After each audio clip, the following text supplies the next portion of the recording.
gets to decide how our nation's capital looks for visitors, for people who live there? Who gets to decide how Yosemite National Park looks? Who gets to decide if a ballroom is built on the south lawn of the White House?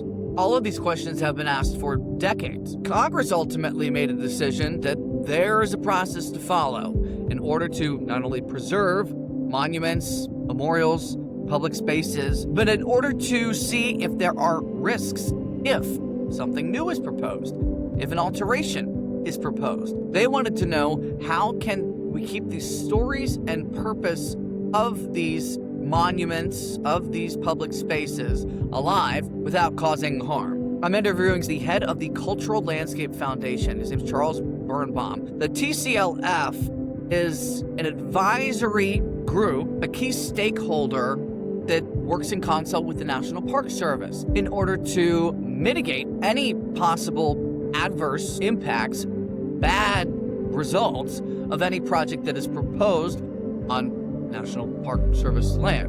And yes, this involves our nation's capital. Charles's group has been tied to several pieces of litigation challenging the White House on a number of these projects, including the reflecting pool, which has now been painted so-called American flag blue. Intentions for how the nation's capital should look have been on full display, documented for many years, including the L'Enfant plan for the nation's capital, not long after this country was founded, 250 years ago.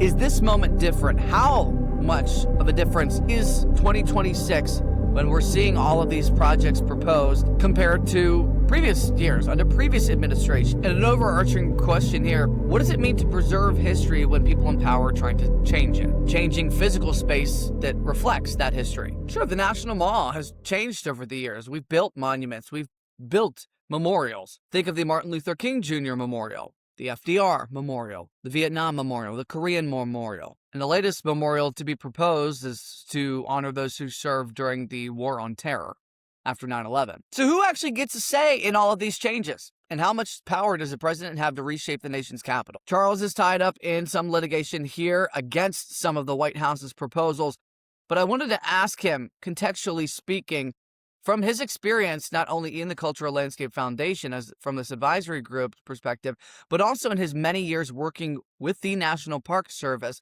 how much of a difference are we living in right now? And does it really matter? He makes the case for why someone who may not feel some type of guttural, heartfelt connection to some of our nation's monuments should care about what norms he says are being broken up right now. He also makes the case for why some projects on White House grounds don't necessarily need to follow the typical procedures that other projects elsewhere might need to abide by, making changes to some of our monuments, memorials, and treasured public spaces. And if we do, what process do we all think we should be following? Let's dive right in. And joining me now is Charles Birnbaum with the Cultural Landscape Foundation. He heads this organization, as we just mentioned, that advises agencies, independent architects, experts in cultural factions of history and landscape, and you name it, in order to keep our monuments looking up to speed, but also if there are any potential changes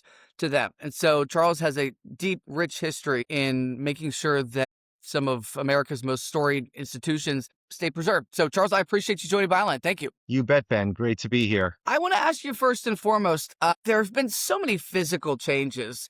If you were visiting Washington, D.C., if you're a local, you go down to the mall and you go, wait, what's that? There's this fencing up around the National Reflecting Pool. We know it's been blue, then green, then back to blue, and it's somewhat turquoise bluish right now. You know, they're trying to get this algae issue resolved. But 30,000 feet, there's a lot going on. The ballroom, really kicked off a lot of this conversation at the White House and whether the president had the authority to do this. But before we even get to that, if you can explain the Cultural Landscapes Foundation role in advising some of these institutions before projects are actually down the road. So, Ben, let me begin by saying that the Cultural Landscape Foundation is an education and advocacy organization. We empower the public. We empower municipalities, bureaucrats, anyone that is involved in the ongoing care of a significant landscape. And when I say significant landscape, all of the places here in DC are listed on the National Register of Historic Places. And with that, when you're using federal funds, there are hooks that are supposed to be followed in terms of the regulatory process. So I want to be clear here, the lawsuit that we filed on the reflecting pool, we're not interested in having a debate about shades of blue today. That our interest is that in all of these projects, whether it's the arch or it's the golf course or the Garden of the Heroes, all of these projects are in the portfolio of the National Park Service. And they're all listed on the National Register. And there are, review processes under Section 106. I know I'm sounding really No, wonky that's fine. now. That's the whole point of this, going Yeah. beyond the headlines and explain. If you Under, could, if we yeah. could explain So, that too in a second. yeah. But under Section 106 of the Historic Preservation Act, that these resources are supposed to go through a process that organizations like the Cultural Landscape Foundation will be recognized as, quote, official consulting parties. I want to be clear. We're not here to be the police.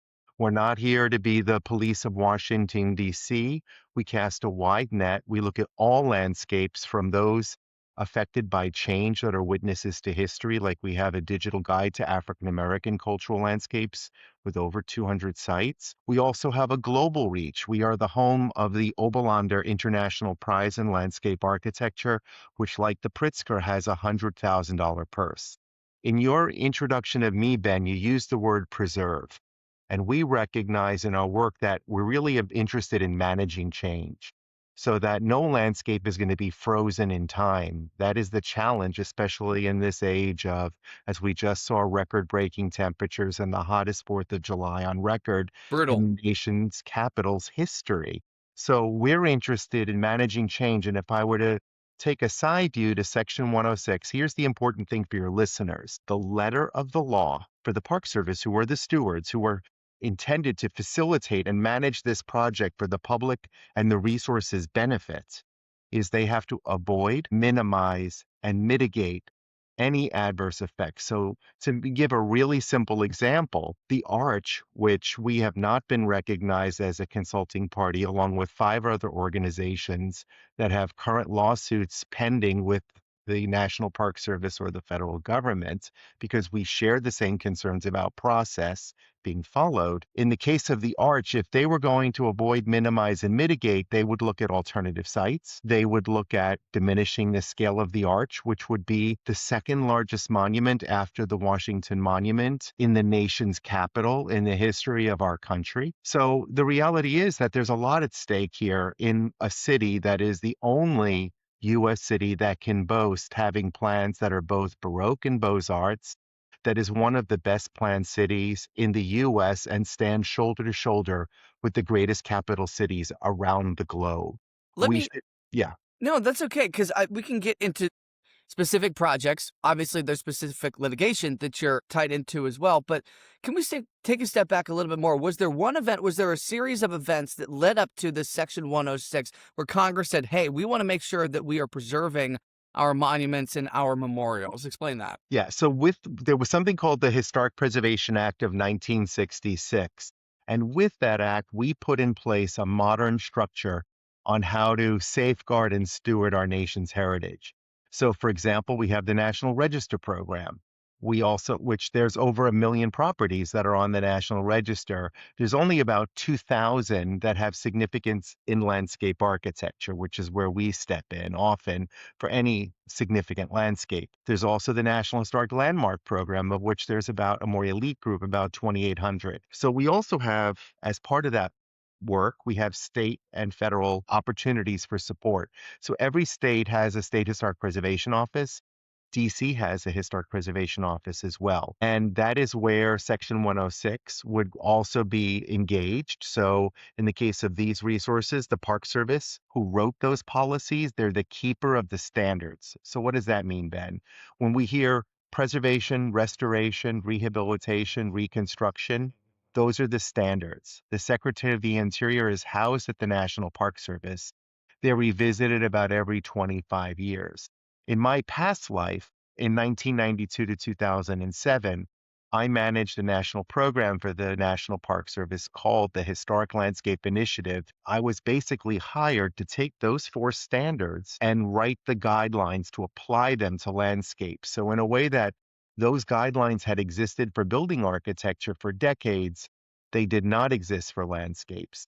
And so the important thing to know about landscapes is unlike the building architecture guidelines, which are organized around materials like brick or stone or wood, the landscape guidelines are organized around, first and foremost, visual and spatial relationships. So imagine when you're dealing with the capital city, that's all about the bone structure of those spatial relationships that begin with the L'Enfant Plan of 1792 and continue through the Macmillan Senate Commission in the early 20th century.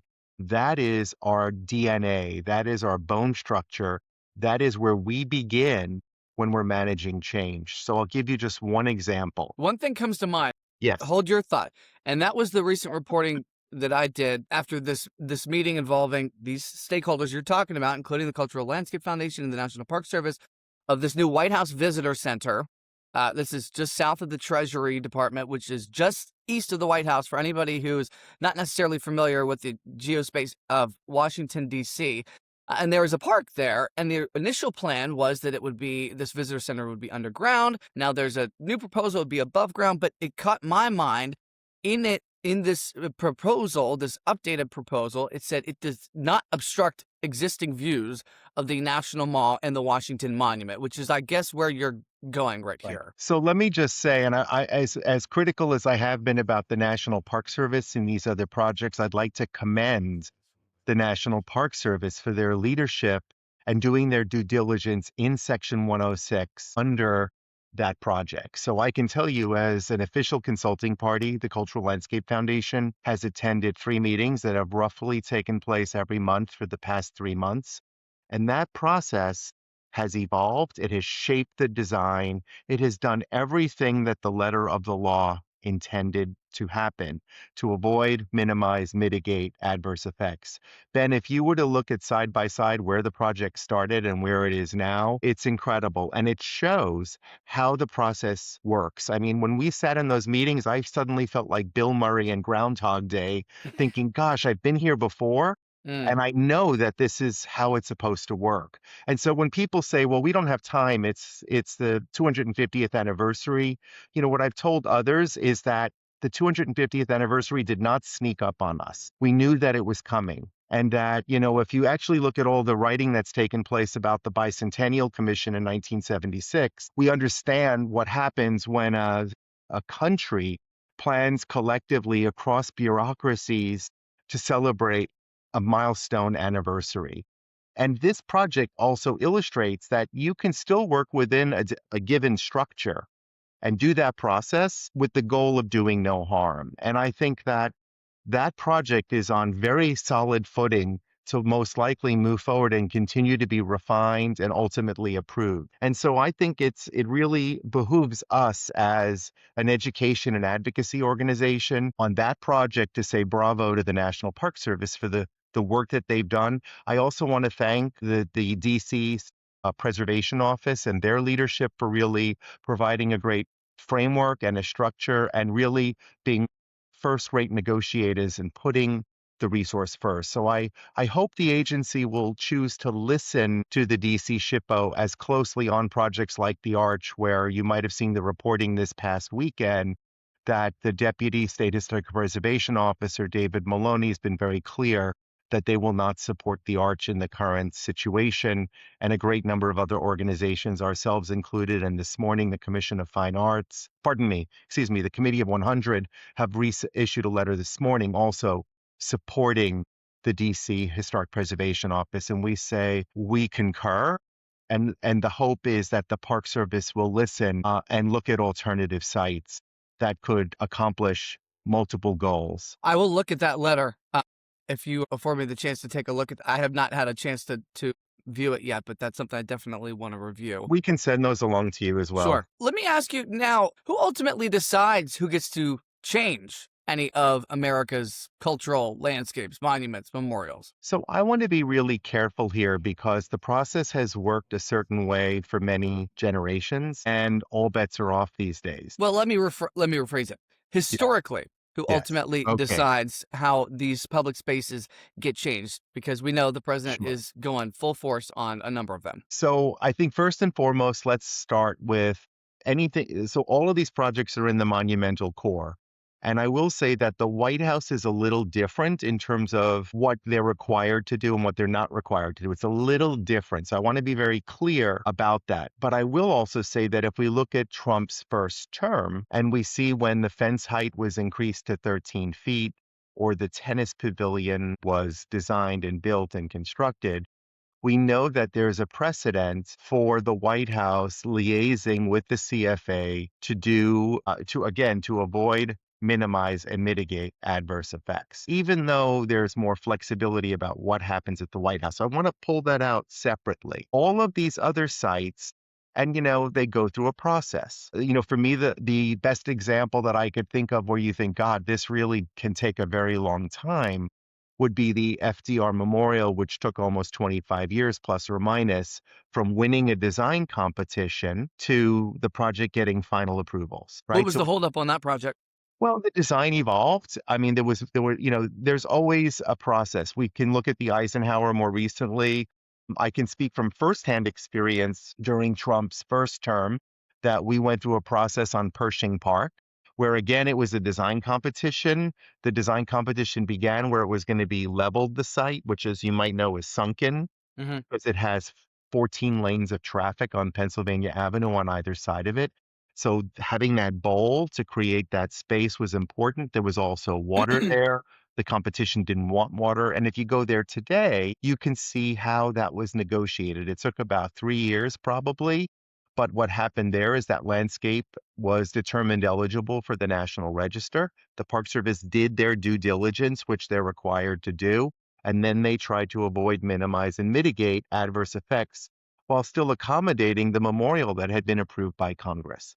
So all of those things can sometimes take time. But Ben, what I would say to you is, as a person who's lived in DC now for more than 3 decades, as you walk around the monumental core in the federal city, when you think about all of these individuals that wanted to come and experience July 4th in the nation's capital, and you see interviews of people that have always dreamed of doing that, it is because Washington is and does look the way it does. And that's because of this stewardship. And so in 1910, the Commission of Fine Arts is established as an outgrowth of the Macmillan Commission to be one of those checks and balances of expert stewards in the design fields in the allied arts. Is DC unique? Is DC unique compared to other world capitals of how it carefully protects its landscape? No, I mean, I think if you look at recent project work that has happened in Paris along the Champs-Élysées, you will see that, some of these places are world class. Some of them are World Heritage sites, and thereby are afforded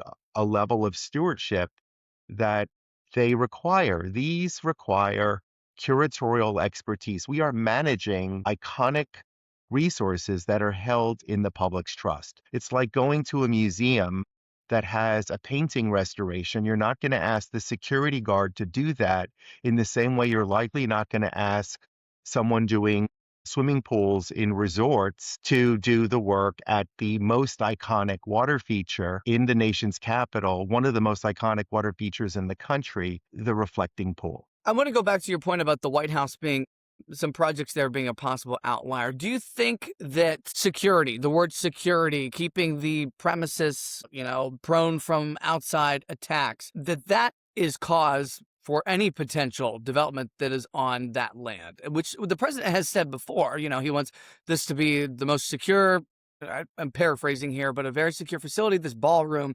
But is that why the White House has kind of their own, figuratively speaking, grounds to move forward with some of these Look, projects?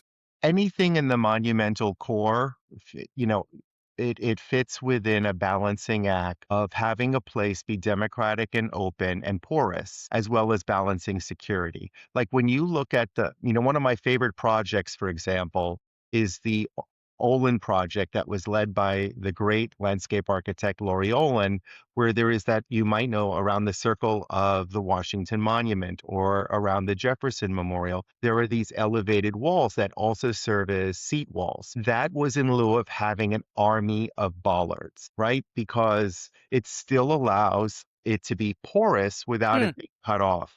I know that last week that Eleanor Holmes Norton introduced legislation to keep Lafayette Park open and porous. And, we've seen these fence proposals that have been posted in the Washington Post. And I just want to say that on April 23rd of this year, the Cultural Landscape Foundation was recognized as an official consulting party in the work at Lafayette Park. Hmm. There have been no meetings to date. There have been no communications, nothing. Okay.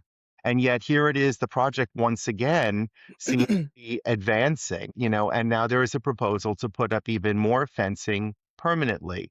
So I do think that at the end of the day, you're always going to have people who want to harden the security of the resources. But we've seen in projects, whether it's around the memorials or how the White House fence, when it increased in height, was negotiated, that you can balance change without having a detrimental effect on the resource.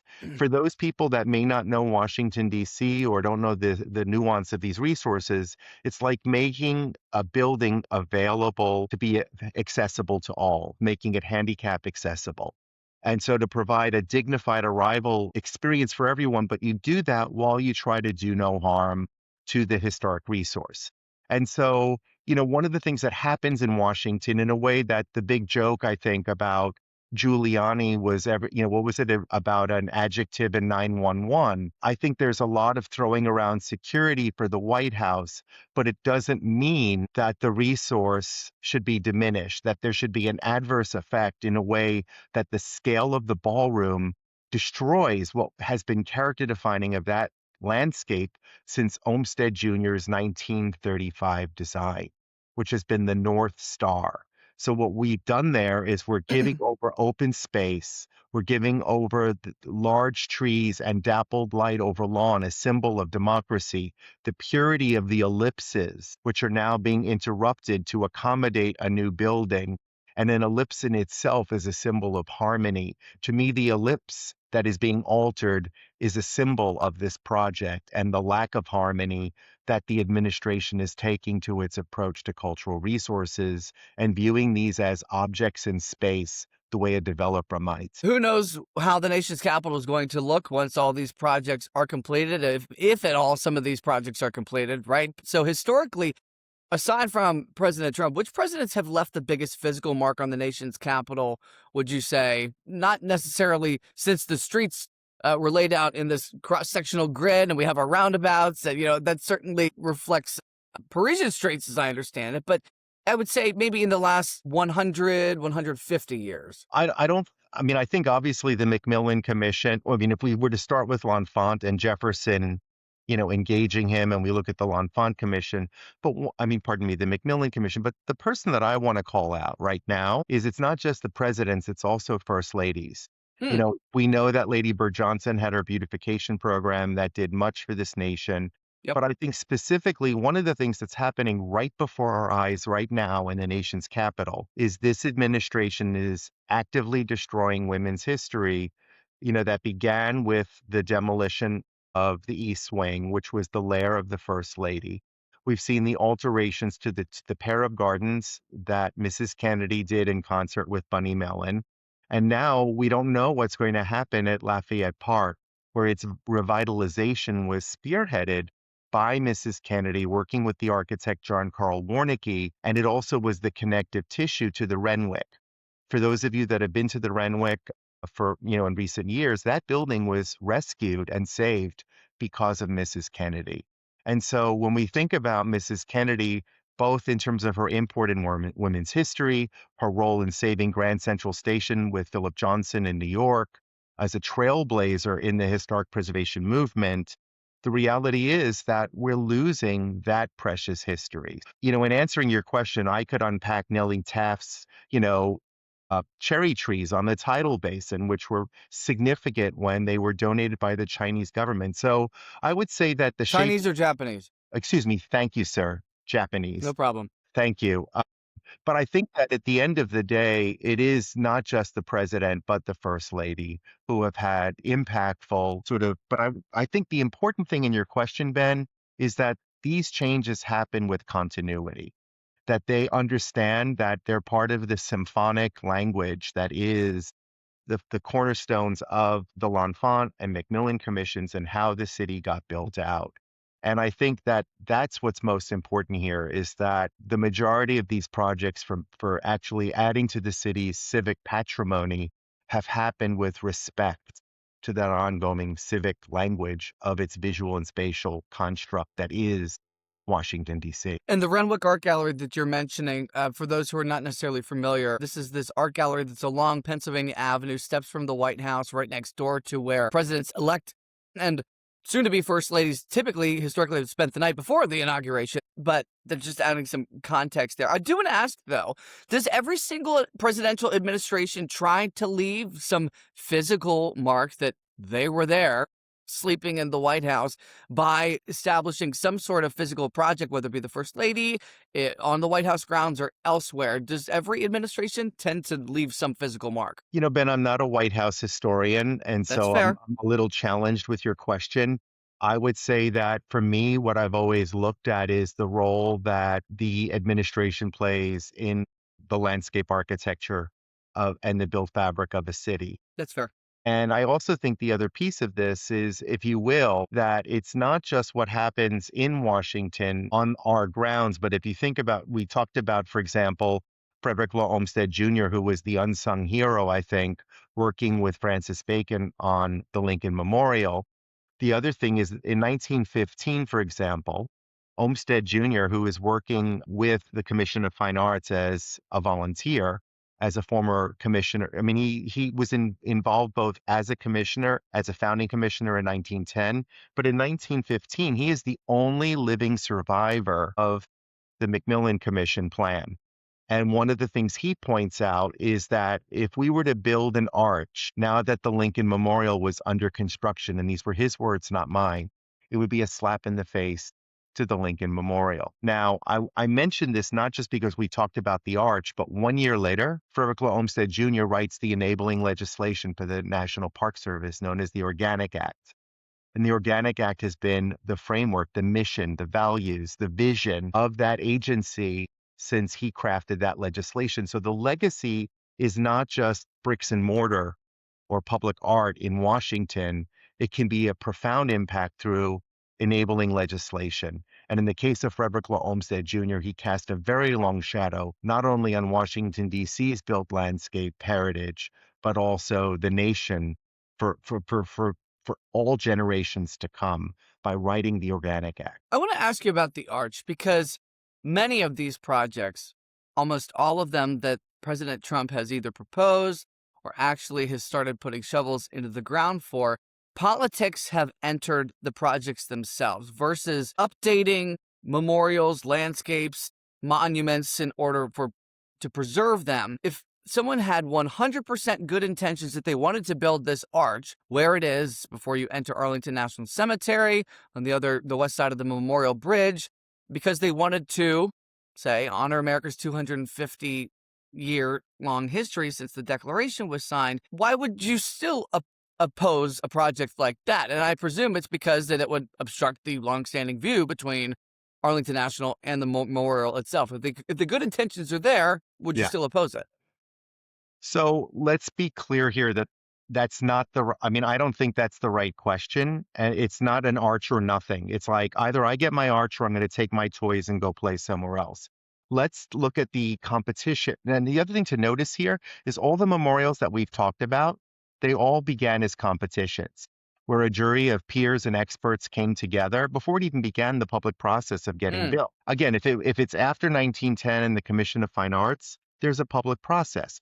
There might be a competition and then it goes through a process. There's been no competition here. In fact, the design for the arch was floating around before it got unveiled in this context. There are certain people who are quite candidly horny to build an arch in Washington and in that location. And so I'm not just Who pointing. historically are you talking about? I think that there are people who are the important point that I want to make here, Ben, is think about the Vietnam Veterans Memorial. If Hmm. you were to reframe your question, the goal there, the mission is to honor and commemorate and memorialize those fallen who perished on behalf of this nation. It was a huge design competition. The competition was chaired by a man named Grady Clay, who was the first urban affairs editor for a major newspaper in the US, former editor in chief of Landscape Architecture magazine, and the jury included two landscape architects. They selected a young, as we know, Yale student named Maya Lin. When that memorial was built, and here's why it's important, I'm going to go back to my bone structure, back to my views. It went through a process, but it honored the visual and spatial relationships of the mall. It didn't force itself upon those view sheds to confiscate those visual and spatial relationships that have existed for decades. That is the difference here. We have a resource in the Lincoln Memorial that has two major axial views by design. One is, of course, the reflecting pool, where it is in conversation with the Washington Monument, and we can see the Capitol Dome 2 miles away. And then on a bent axis, or a hinge, if you will, on the memorial, if we just turn the corner, we actually can see across the Memorial Bridge, which is subordinate by design to the view shed. And then it provides the axial view that terminates in Arlington House. And that view shed not only was about connecting Arlington House and its symbolic history as the termination of that access to the Lincoln Memorial, but that view shed was also to commemorate the healing of the country after the Civil War. So we have the Lincoln Memorial and a view shed crossing the Potomac, linking to Virginia, healing the fissure between the North and the South. And not to mention the view in the opposite direction from the hallowed grounds of Arlington Cemetery. So all of that is that this arch is being forced upon that viewshed, and it is not recognizing and honoring its significance in our nation's story. And it is, I would argue, as important as any physically built structure, that it is not open space that needs to be filled. And if you wanted to build something there that was commemorative, you can do that in the way that Maya Lin created a memorial that does not force itself upon the viewshed, but becomes an active participant in that conversation. In the same way that when the Martin Luther King Memorial was built on the tidal basin, it is now in conversation with other memorials. When Lawrence Halpern created the FDR Memorial, one of my favorite moments there is an alley of cherry trees that frame the view to the Washington Monument. That is the beauty of the bone structure of this city, is that we can continue to build on these conversations, and when required, be deferential and respectful, not to force ourselves upon them, thus severing these relationships that are core to the city's story, its narrative, and its built fabric. Does public input have any role historically when these projects are designed, when they are debated? I would say historically, yes. But again, we're in uncharted territory. Someone told me that 100,000 letters have been received about the arch. I'm curious. I want to get to that. But historically, does public Yes. input, is there like I don't know, Well, request for comment period put out typically? Well, Ben, here's a really great example of how that takes place. Hmm. So when the FDR Memorial was approved and completed, there was concern from the people in the disability community saying, wait a minute, you never really see Roosevelt in the wheelchair. And they were justifiably pissed off. And so what happened then is that, and that is a landscape that has a narrative. It's 4 chapters, if you will, in Roosevelt's life over his administrations. And so what happened there is a new, what was called the prologue room was built. If you go to the FDR Memorial, see the scale of that sculpture is very different than the scale of the other sculptures of Roosevelt or Mrs. Roosevelt. It is at a human scale. And so that if you arrive at that memorial in a wheelchair and you are not, able-bodied, you are actually engaging with Roosevelt at a human scale. It's incredibly powerful, and it's an example of how a memorial listens to public response.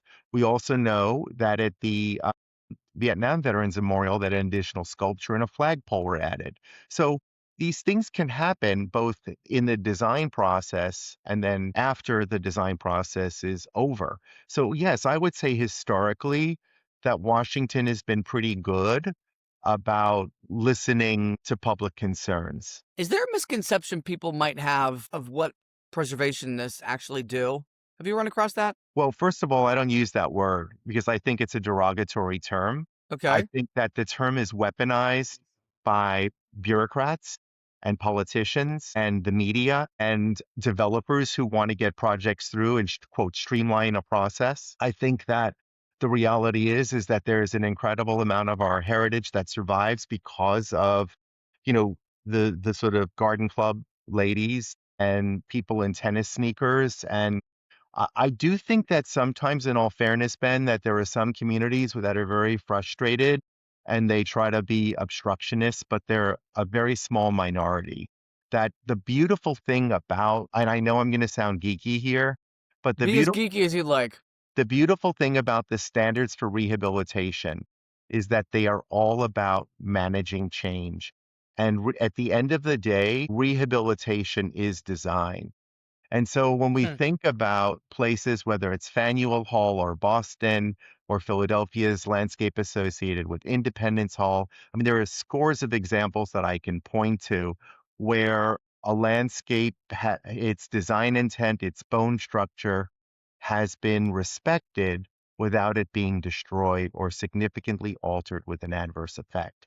So I think some of it's public education. But the other thing I want to be clear here about is someone that spent 15 years in the federal government at the Park Service. I do think that also people who work for bureaucracies are also beaten up a lot, especially in the current administration. And the thing that I learned in my time at the Park Service is that bureaucrats can do amazing things. And for those of us in the landscape architecture discipline, all we have to do is look at Frederick Law Olmsted Sr., who accomplished so much through the U.S. Sanitary Commission, the Red Cross, creating Yosemite. He was a trailblazer for the preservation of scenery, Niagara Falls. So bureaucrats can do good things. I think that one of the things that's happened though is we've become so much there's just so much antagonism today. And so people like to go back to your question about the arch. It's not an either or. I think very often the media is happy to give the public a false choice. And what I always want people to do is imagine what their values are first and ask them, how do you measure success? So I would say, for example, if you want to build a commemorative gesture on the location of that circle, don't penetrate the historic view sheds. Think about a way that you can be subordinate to that, but then become an active participant and bring added value to that conversation.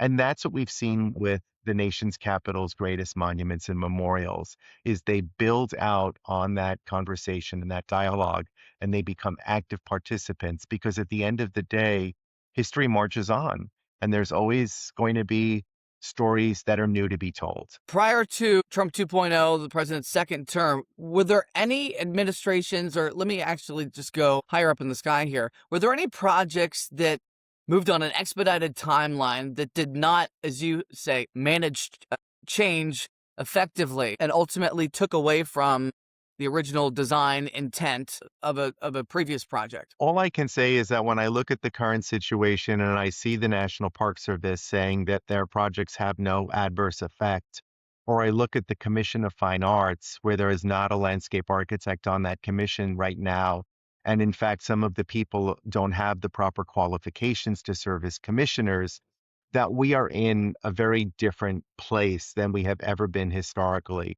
And I would say, although I haven't always agreed with some of the commission findings historically, the reality is at the end of the day, there is a process that has always been upheld. And I can only speak since the Historic Preservation Act of 1966. Hmm. And I would say that, from that moment on, that Section 106, NEPA, the CFA, the NCPC, I mean, it is amazing as I have had to do in this situation. I go back and I read the dignified dialogue that often took place in the consideration of these memorials, where you had people like J. Carter Brown, the former head of the National Gallery on the commission, Or in recent years, we had three landscape architects, including Beth Meyer from the University of Virginia, ultimately serving as a vice chairman, that these were high level, dignified conversations that I can say as someone who has testified before the commission over many different administrations that I always felt privileged. I always felt heard, and I was always grateful to be in the room to witness the high level of discourse that was taking place by architects, landscape architects, artists, and others. To go back to the ballroom, you had mentioned that the White House grounds tend to, how do I say this, afford a president some leniency for some projects there. What concerns you the most about the ballroom project itself? Does it go back to, was it 1935, the original design you had mentioned? What are the key bullet points here that you think people should take away and be concerned with? So, several things. First of all, when the National Park Service is the steward of the resources they are in all of these, including the White House, they have something called the General Managed Plan, a GMP. They'll also do other studies, like for the reflecting pool, there are cultural landscape inventories, cultural landscape reports, that's where I learned about Olmsted Jr.'s involvement in shaping that landscape significantly, for example. So it's not just Henry Bacon, the architect. In the case of the White House, it's a little different because in the other project, Olmsted did that as either a commissioner or as someone still supporting the commission as a pro bono expert, if you will. In the case of the White House in 1935, the Olmsted office under Olmsted Jr. prepare a report. It includes an in-depth history, and the goal, and these are his words, not mine, were to bring dignity and beauty to the White House grounds. And so, because one of the things at the White House is it had just kind of evolved over time. It didn't have a cohesion. There was a shortage of large trees, for example. Olmsted really wanted stately trees. And it was about really enhancing the grading so that, for example, these elliptical shapes that you can't even see them, they disappear when you're viewing the White House. So it has a very dignified setting, which is also very beautiful. And so what's happening, and that plan from 1935 has been the North Star. The National Park Service did a cultural landscape report some 20 years ago, and they point to that report as the one moment where clarity and dignity were brought to the grounds. And so, what's happened with this particular project, because of its behemoth scale, and it's destroying not only the historic structure itself, which was significant, but it's also the scale of this structure that will alter the visual and spatial relationships both in and out of the White House grounds. It will alter the way in which we view the White House itself. So it's a radical change to the property. And I think historically, the sort of purposeful scale of the White House and what it conveys as the house for the people. A big takeaway that I hear from your answers, you constantly go back to original intent of design. The ballroom itself, it doesn't take an architectural degree to realize that it would dwarf the executive mansion itself. But define who gets to decide what is beautiful, what respects the original intent of a specific project. Okay, it's a really great question, and I'm so glad you asked that.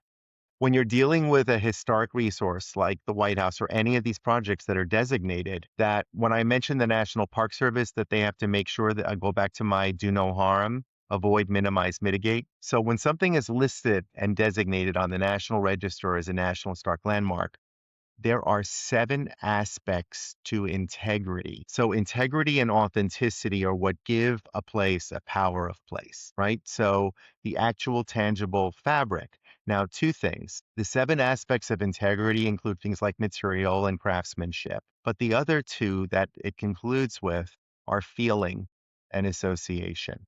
So first off, we've destroyed the historic structure of the East Wing, which is a no-no to begin with without going through a process.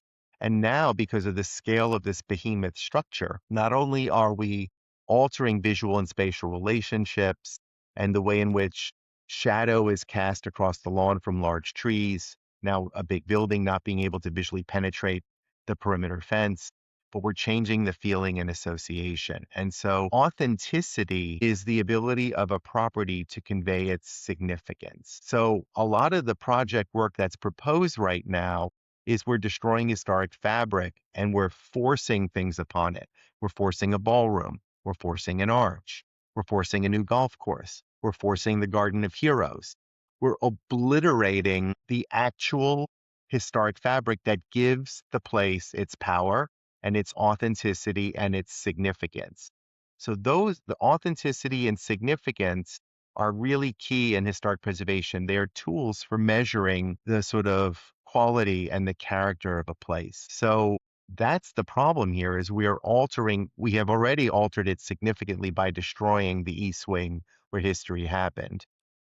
Let me ask a question if about properties that are not on the National Register of Historic Places, but Yes. many who some people might deem a specific property as historic. The big thing that comes to mind to me is the DC Armory near the RFK campus.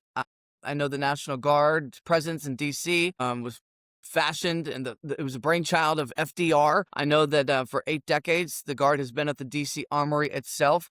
The Guard has been on the record with me that they have intentions to move, specifically because of the redevelopment around the RFK Stadium campus of where the Commanders are going to go. I know that the Armory is eligible to be on the National Register of Historic Places from my research as latest of 2025. If a building is not, or a place is not on the National Register of Historic Places, is there pretty much just free reign to redevelop that space without any federal checks and balances? So we're getting a little in the weeds now Okay. because I don't know what the funding sources are.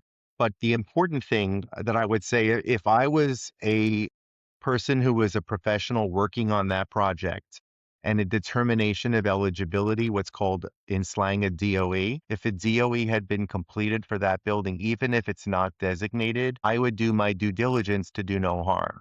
Now, it's not to say that a structure cannot be altered. But the question becomes one of balancing the integrity and authenticity with managing change.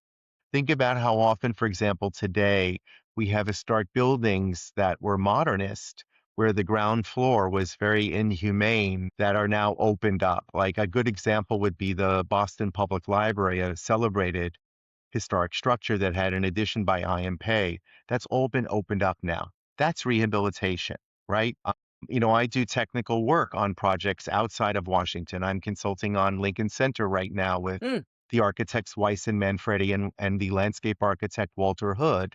And I can tell you that, the Damrosch bandshell is going away. There'll be a new theater built.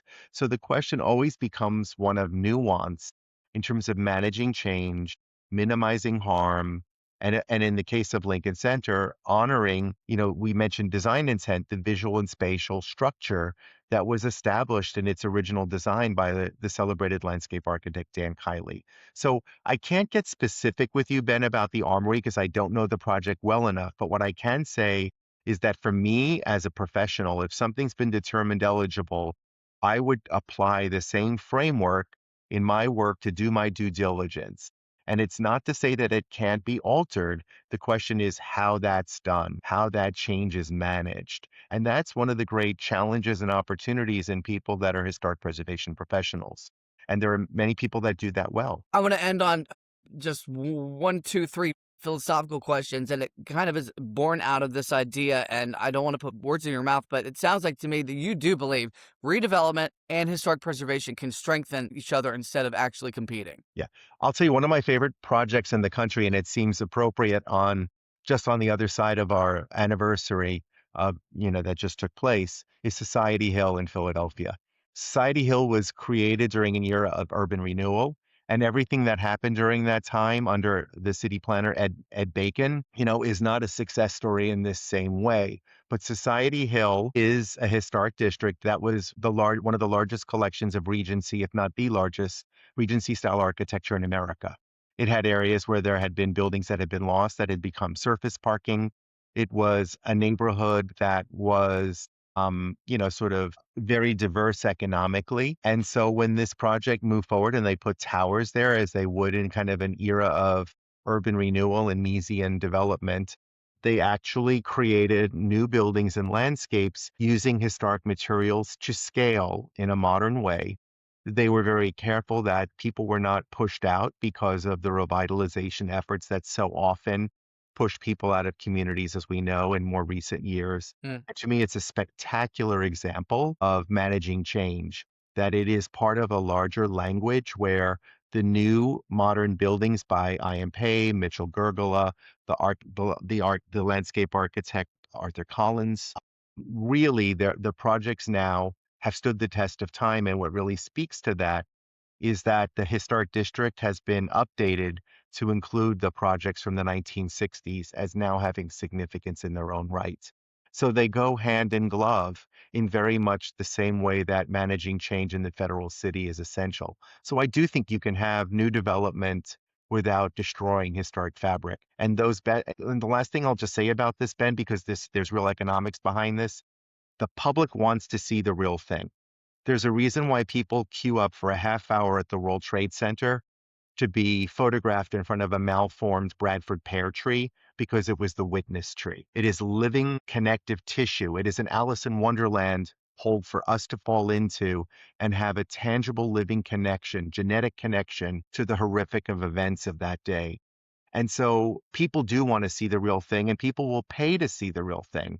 So the better we can do by the bone structure of places to honor it and revere it when we're managing change and integrate it into the conversation, I believe the more powerful that place and that story will be behind it. Powerful perspective. I want to ask finally to end this conversation, which I've thoroughly enjoyed, Charles, is do you think that this is a flashpoint in history? Do you think that all of these projects moving forward on expedited timelines, not following, yeah, historic precedent, that this would give future administrations the ability to follow similar expedited timelines for projects? Or do you think that this is just kind of a flash in the pan? Well, that is the question, Ben. And I don't have a crystal ball.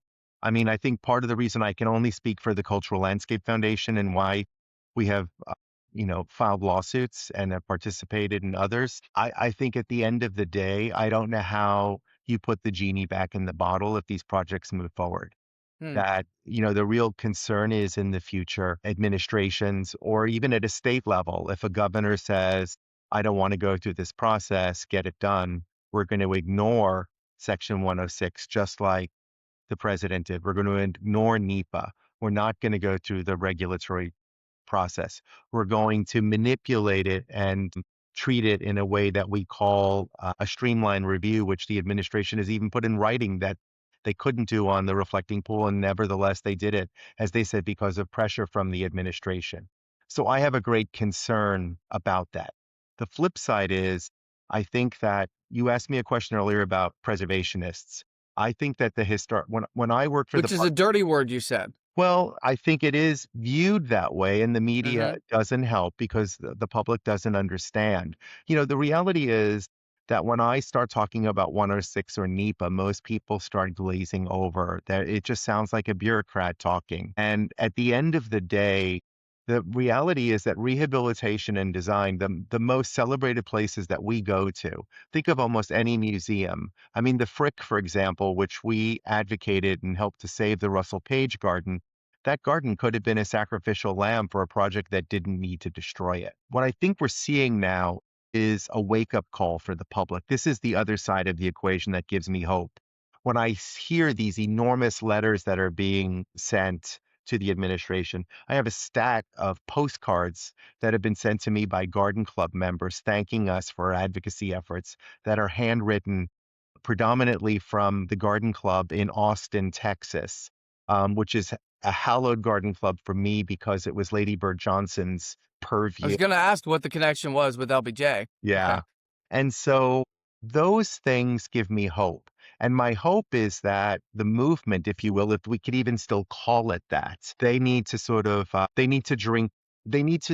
take this opportunity now to reposition who we are as people that have shared values about managing change with our past. And I just want to say the last thing I'll say is that for me, that when I went to work for the National Park Service, which has been pretty much decimated by this administration, more than 25 of the staff are gone. The National Trust, who were doing great things with African American cultural places, I felt, had kind of stepped back and were not in a leadership role as an advocacy organization.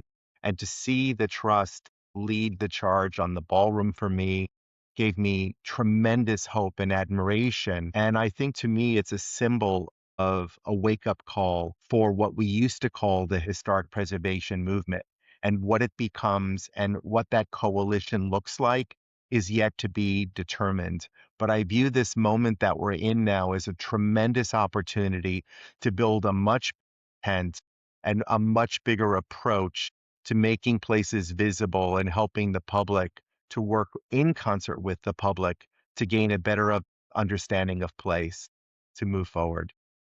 Charles, I appreciate it. I do want to end kind of a finally. I know I keep adding one more question, and I know that your time is precious. Are you getting any rumblings that there are some new Trump proposed projects that we haven't even heard about yet, or have we heard about all of them? Well, I think to varying degrees, there's a lot of projects we don't know a lot about too, right? I mean, we know that there's a proposal to build a walkway to the Lincoln Memorial across This promenade, as the president has called it, right? the promenade.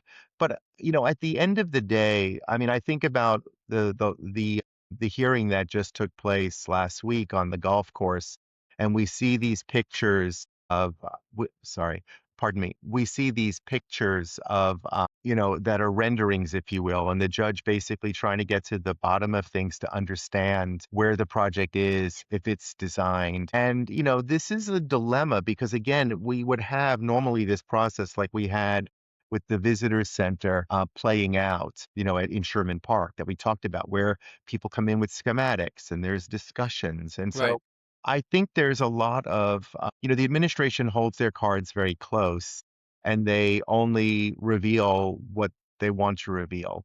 I think the last thing I do want to say, Ben, and you haven't asked me about this today because it may seem off topic, but I hope you'll indulge me for a moment. I think Sure. the thing that's very interesting right now that we're not talking about is how these projects are being funded.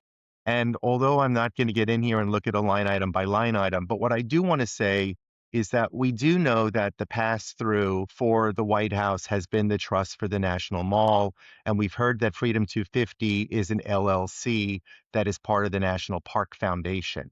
And, I think about my days at the National Park Service when NPF had been created as a nonprofit arm for the National Park Service. And historically, if you look at the mission of these organizations, they are charged with preserving and protecting our nation's heritage of either the national parks or the national mall. The Trust for the Mall was created because they were in competition with all the other great national parks that are out there, like Yosemite and Yellowstone. And the question that I want to ask is, are we, as someone that runs a nonprofit organization, are we experiencing mission drift right now? When we think about the ballroom, and I know that we're either using, some of these, we're also using the word enhance. Enhance is very specific in the historic preservation movement. Enhance also means do no harm, do not have an adverse effect on significant resources. Well, the arch would have a significant adverse effect. The ballroom has had a significant adverse effect. We should be following the money to understand how these nonprofits, whose mission are predominantly preserve, protect, and restore, how they're actually moving so far outside of those lines to do projects that are going to do harm. And I wonder why this hasn't been investigated to date. This is something, you're the first person that I'm talking to about publicly about this, Ben. But I do think that there are real questions that should be raised about, for example, if you are a major contributor to a nonprofit and you are someone who has altruistic community goals, for example, Subaru. Subaru has given more than $70 million to date to the National Park Foundation. They are their biggest donor. And so the question that I would have is, how would Subaru feel being associated with an LLC that's part of the National Park Foundation that is building something that is having an adverse effect on the Lincoln Memorial and its founding design intent that goes back to when Olmsted Jr. played a role in 1915 and others. And so I think that we have to make this conversation bigger. So it's not about what color the reflecting pool is, or as of this morning, whether or not the president is going to put Corinthian columns in the entrance portico of the White House. He's long talked about that. The reality is that I believe that this is significant mission drift for these organizations. And I would go so far to say that anyone that is donating to these organizations today should really understand what's going on. Well, follow the money. You never get answers to questions that are never asked. So, Charles Birnbaum, I appreciate you joining Byline. Thank you. Thank you, Ben. It's been fun. All the best. I hope you enjoyed my conversation with Charles. And if this episode piqued your interest, or even if you have some additional comments or questions that have not yet been asked, feel free to send me an email. Find me on Instagram, bylinewithbendennis@gmail.com. And I would be very grateful if you gave this episode a good star rating, if you will. With that, enjoy your week ahead. Hopefully it's cooling down where you are. DC's finally going to get a little bit of relief. But, whoo, it's been a sticky situation. Quite literally. Very hot, very humid. All right, take it easy, everybody. We'll see you next week.